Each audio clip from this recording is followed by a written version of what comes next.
In this situation, we appeal to our listeners to get fully vaccinated at the earliest and help others get vaccinated.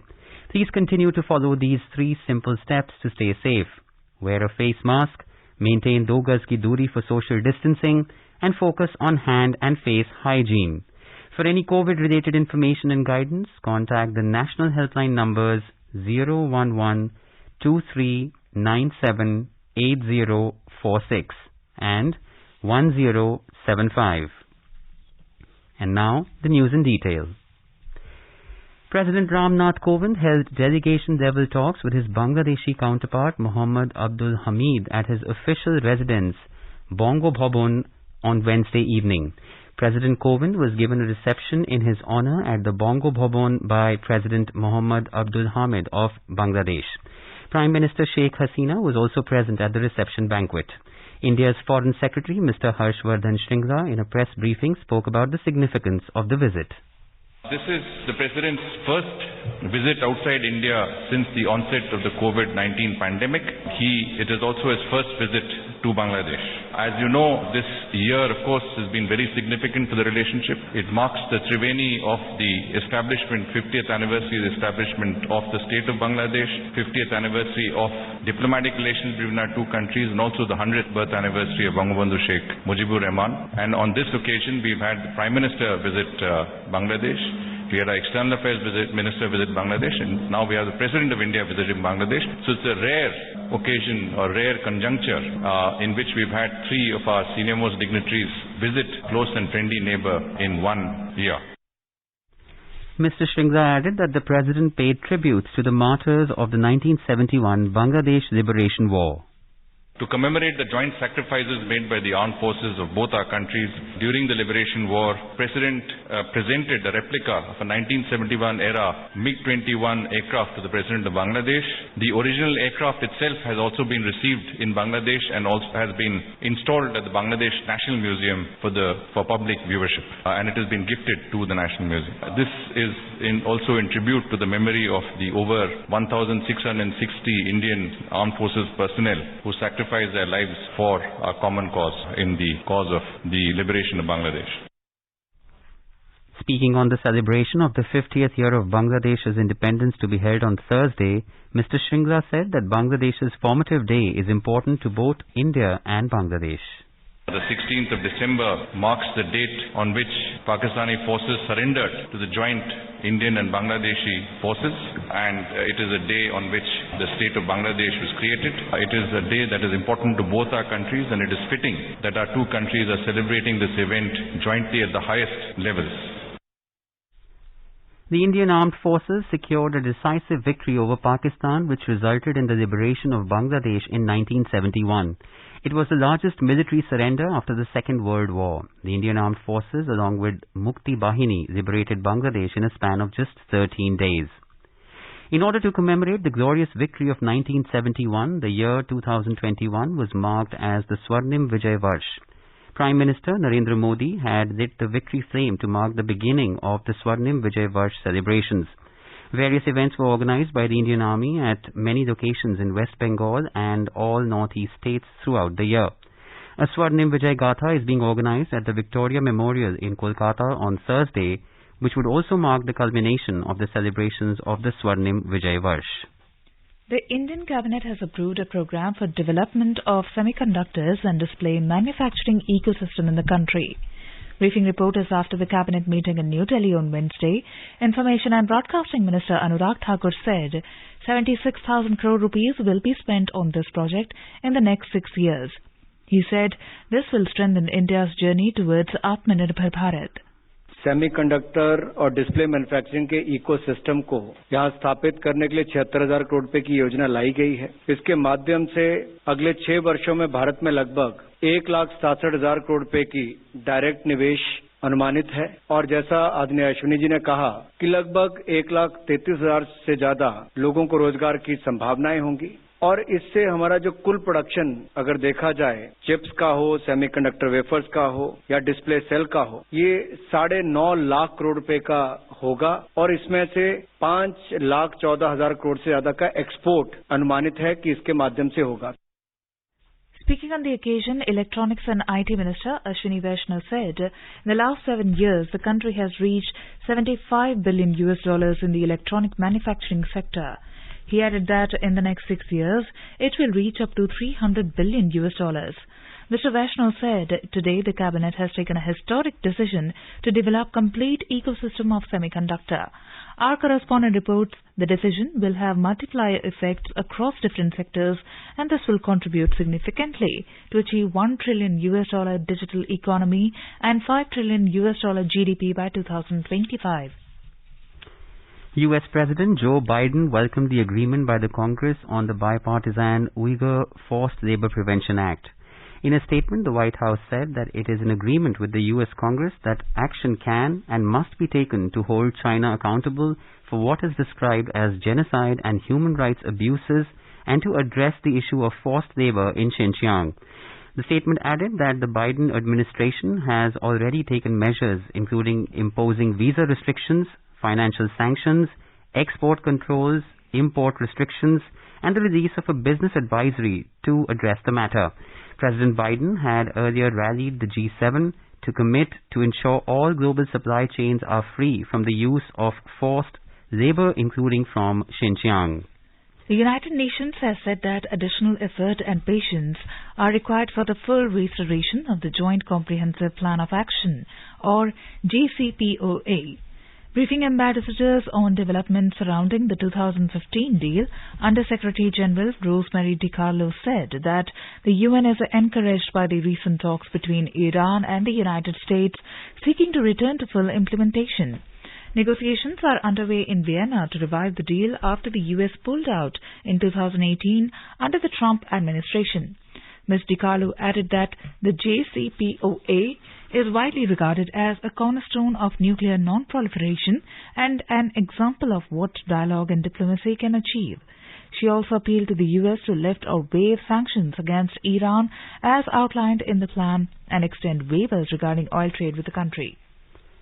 Chinese President Xi Jinping and his Russian counterpart Vladimir Putin vowed to further enhance the relationship between the two countries during a virtual meeting on Wednesday.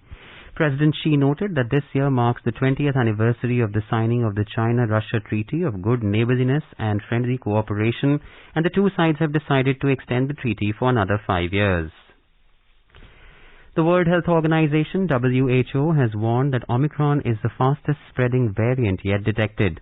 WHO Director General Dr. Tedros Adhanom Ghebreyesus, in a statement to the media on Tuesday, said that Omicron is spreading at a rate we have not seen with previous variants. He added that vaccines alone will not get any country out of this crisis. 77 countries have now reported cases of Omicron, and the reality is that Omicron is probably in most countries, even if it hasn't been detected yet. Omicron is spreading at a rate we have not seen with any previous variant. We're concerned that people are dismissing Omicron as mild. Even if Omicron does cause less severe disease, the sheer number of cases could once again overwhelm unprepared health systems.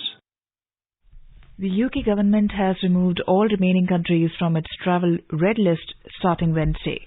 In a statement, the UK government on Wednesday said that it conducted a review of the temporary and precautionary international travel measures introduced to slow the spread of the new COVID-19 Omicron variant. The statement added that as Omicron cases rise in the UK and in countries around the world, the travel red list is less effective in slowing the incursion of the variant from abroad, and these temporary measures are no longer proportionate. This is All India Radio giving you the news. For quick news update round the clock, follow us on Twitter at AIR News Alerts. In today's Hotspot section, we bring you a special program on the Golden Jubilee of the Bangladesh Liberation War in light of President Kovind's visit to Bangladesh. India and Bangladesh share bonds of history, language, culture, and a multitude of other commonalities. The excellent bilateral ties reflect an all-encompassing partnership based on sovereignty, equality, trust, and understanding that goes far beyond a strategic partnership. The year 2020, despite the onset of the COVID-19 pandemic, witnessed intense high-level engagements at political and official levels. The year 2021 holds a special significance in the relations between India and Bangladesh. The year commemorates the confluence of three major events in the life of Bangladesh and its friendship with India. The Triveni of celebrations include the Golden Jubilee of the Independence of Bangladesh, the birth centenary of Bangabandhu Sheikh Mujibur Rahman, and 50 years of the establishment of diplomatic relations between India and Bangladesh. Earlier this year, Prime Minister Narendra Modi paid a state visit to Bangladesh to kick off this Triveni of celebrations. On his visit, Prime Minister Modi recalled the supreme sacrifice of blood that the soldiers of Bangladesh and India made during the liberation war of Bangladesh. Prime Minister Modi referred to the lines from Gobindo Haldar's evocative poem. The poem is an ode to the sacrifice of the Mukti Yodhas, and the lines mean that we will never forget those who liberated Bangladesh with the ocean of their blood. यहाँ पाकिस्तान की सेना ने जो जघन्य अपराध और अत्याचार किए, वो तस्वीरें विचलित करती थी, कई दिन तक सोने नहीं देती। गोविंदो हल्दर जी ने कहा था, एक সাগর রক্তের বিনিময়ে বাংলার স্বাধীনতা আনলে যারা, আমরা তোমাদের ভুলবো না, আমরা তোমাদের ভুলবো না। In continuation of the bilateral engagement between the two neighbors at the highest level, India's President Ramnath Kovind embarked on a visit to Bangladesh this morning. Ahead of his visit, in a special briefing, Foreign Secretary Harshvardhan Shringla on Tuesday asserted that Bangladesh holds a special place in India's foreign policy as the central pillar of India's neighborhood first policy. Bangladesh is a central pillar of our neighborhood first policy. It is also a relationship where this policy intersects with elements of our Act East policy. As I mentioned earlier this year, in March, Honorable Prime Minister Shri Narendra Modi ji paid a state visit to Bangladesh to join the Triveni of celebrations of the Golden Jubilee of the Independence of Bangladesh, the birth centenary of Bangabandhu Sheikh Mujibur Rahman, and 50 years of the establishment of diplomatic relations between India and Bangladesh. This was preceded by a visit by the Minister of External Affairs, Dr. S. Jaishankar, to Dhaka on the 4th of March 2021, and the virtual summit on 17th December 2020 between the two Prime Ministers. President Ramnath Kovind arrived in Bangladesh for his 3-day state visit in the morning today. He was welcomed at the airport by the President of Bangladesh, Mohammad Abdul Hamid. Our Dhaka correspondent, Rajesh Jha, describes the happenings on President Kovind's first day of the visit. He was given a ceremonial guard of honor at the airport on arrival. President Kovind proceeded to the National Martyrs Memorial at Savar from the airport itself to pay tributes to the martyrs of the 1971 Liberation War.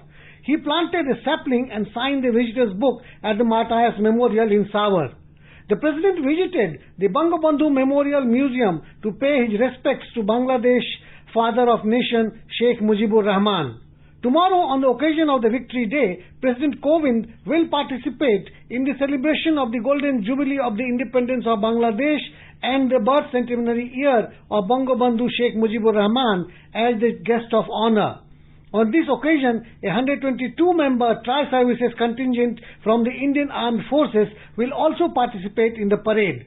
President Kovind is scheduled to meet the Liberation War fighters of Bangladesh called Mukti Yodhas as well as Indian veterans during the 3-day visit to Bangladesh.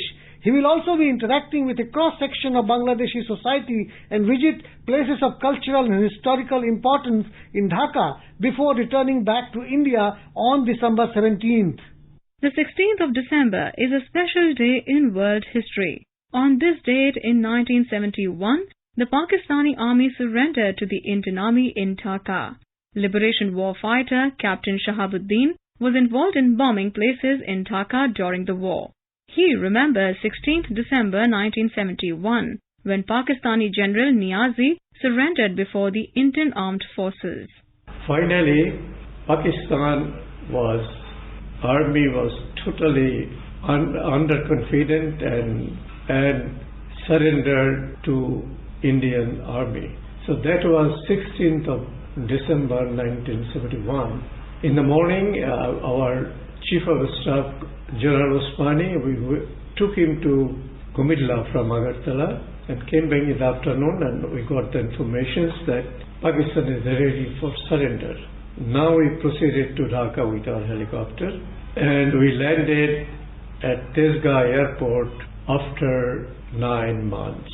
And General Arora, he came with surrendered Pakistani General Niazi to airport, and we met them. And our country was free. And this was because of with the help of the Indian government, especially the Prime Minister Indira Gandhi and the people of India. Freedom fighter Firdaus Kamaluddin Mahmud, Tipu, who fought as Group Commander Sector 2 during the Liberation War of Bangladesh in 1971, walks us through those heady moments on 16th of December 1971, when the streets of Bangladesh were full of jubilant freedom fighters celebrating a hard-fought victory. So after the liberation on 16 December in the evening, around 4:30, so we cannot observe the actual place of surrender. So we went back to our base camp near the Dhaka city, and we opened fire in the sky, and all the freedom fighters was crying.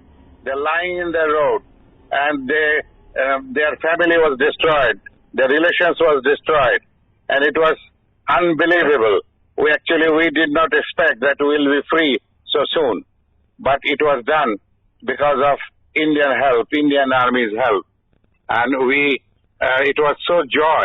I cannot. All our freedom fighters was crying, and they are crawling in the road with the joy, and it was lovely memory till death. I cannot forget that moment. India's Defence Minister Rajnath Singh said that the victory in the 1971 Bangladesh war against Pakistan was the triumph of justice over injustice. Former personnel of the Indian Defence Forces echoed the Defence Minister's sentiments. Retired General Shankar Roy Chaudhary, former Chief of Army Staff of the Indian Army, lauded the role of the armed forces to defeat Pakistan. We in the Indian forces, the Indian Army, we are naturally very, very thrilled that our efforts in 1971, apart from the actual warfare, we succeeded in creating the foundation of a Bangladesh army which worked with the Indian Army to ultimately defeat the Pakistanis in then East Pakistan. And the fact that we could succeed in breaking Pakistan in two was a matter of great satisfaction to all of us who were in the army at that time. And I think it is of great satisfaction to those of us who are in the Indian Defence Forces, Indian Army, Navy, Air Force to this day. Wing Commander Shomir Chaudhary of the Indian Air Force shared his role as a transport pilot during the war. I can say from my experience as a transport pilot that the Mukti Yodhas were actually involved in aiding our armed forces on the ground. From the air, my job was on 26th of March, immediately after Sheikh Mujibur Rahman declared unilateral independence.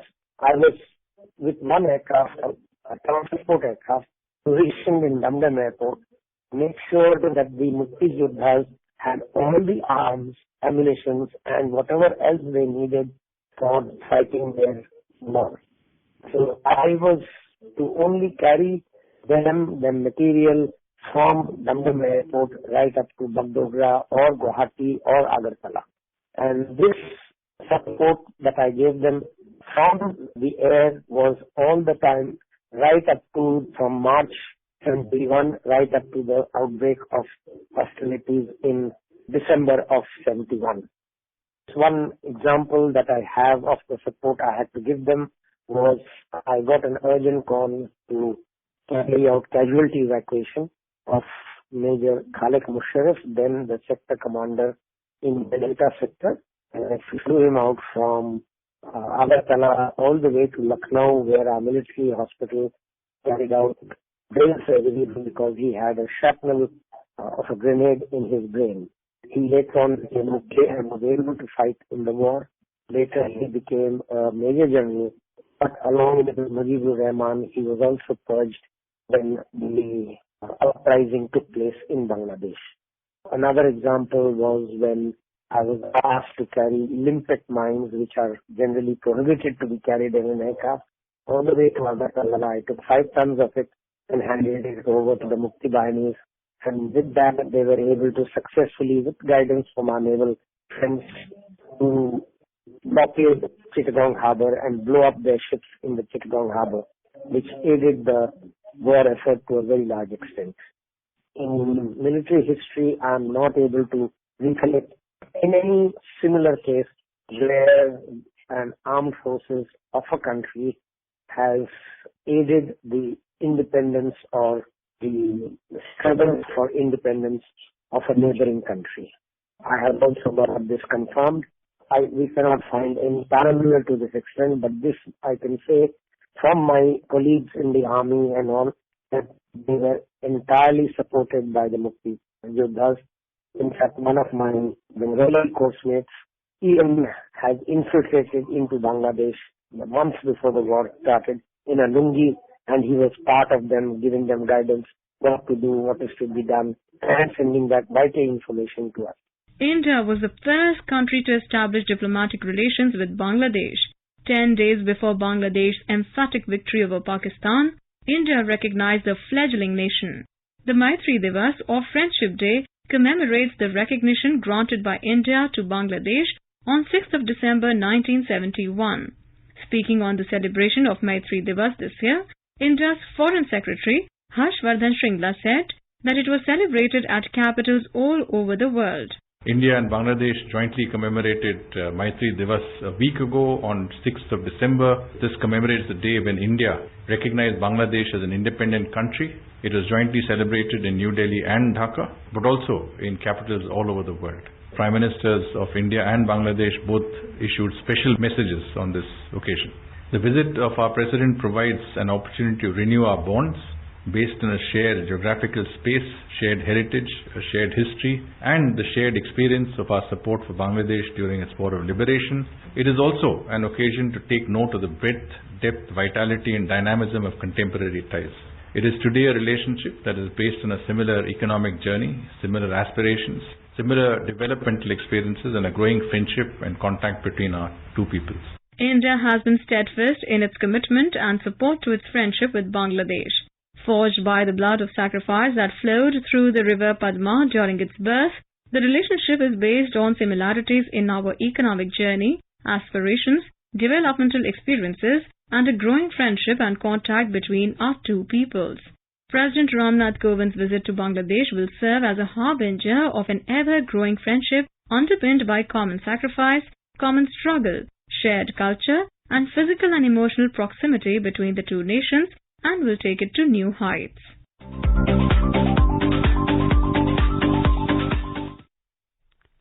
Durga Puja in Kolkata has just been inscribed on the Intangible Heritage List by UNESCO.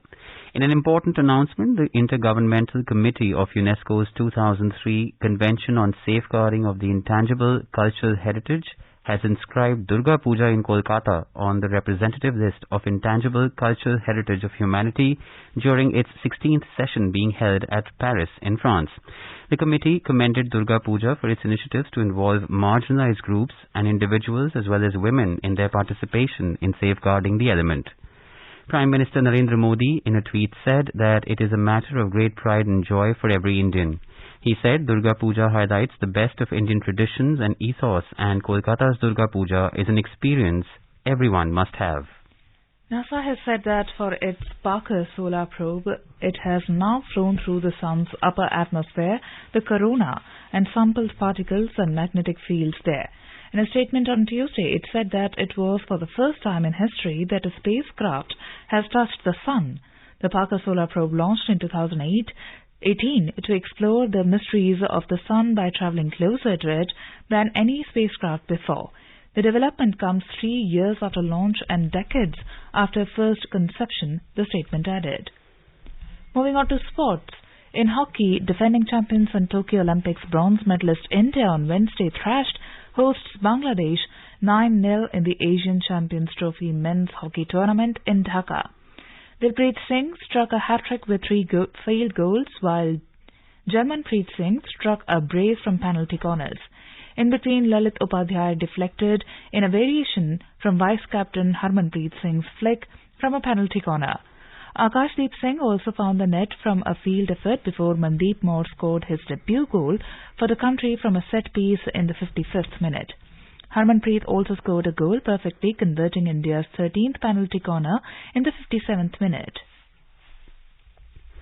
And now let us take a look at the major developments around the world as reported in the foreign press. The Globe and Mail says Ottawa plans to tighten border rules again as provinces respond to rising threat of COVID-19 variant Omicron. The Guardian writes 70% of pharmacies in England are still waiting for go-ahead to give booster jabs.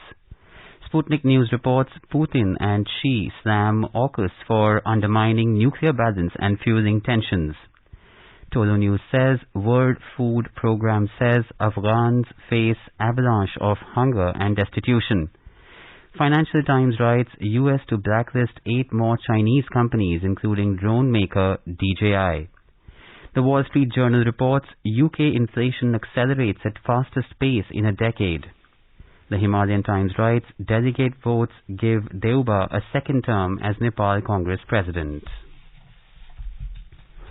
Before we end, a quick look at the headlines once again. India's President Ram Nath Kovind meets his Bangladesh counterpart in Dhaka, will take part in the 50th Victory Day celebrations on Thursday. Indian Cabinet gives a go-ahead to develop complete ecosystem of semiconductors. Country reaches $75 billion in electronic manufacturing sector in last 7 years. US Congress passes Bipartisan Uighur Forced Labor Prevention Act over concerns of genocide and human rights abuses in Xinjiang. UN calls upon the US and Iran to expeditiously return to the 2015 nuclear deal. WHO warns that Omicron is the fastest spreading COVID variant yet detected. Kolkata's Durga Puja inscribed on UNESCO's Intangible Heritage List. And in hockey, defending champions India thrash hosts Bangladesh 9-0 in Asian Champions Trophy in Dhaka. India is celebrating the 152nd birth anniversary of Mahatma Gandhi. Before we end, let us listen to his favorite bhajan, Vaishnavajan, by artists from Indonesia.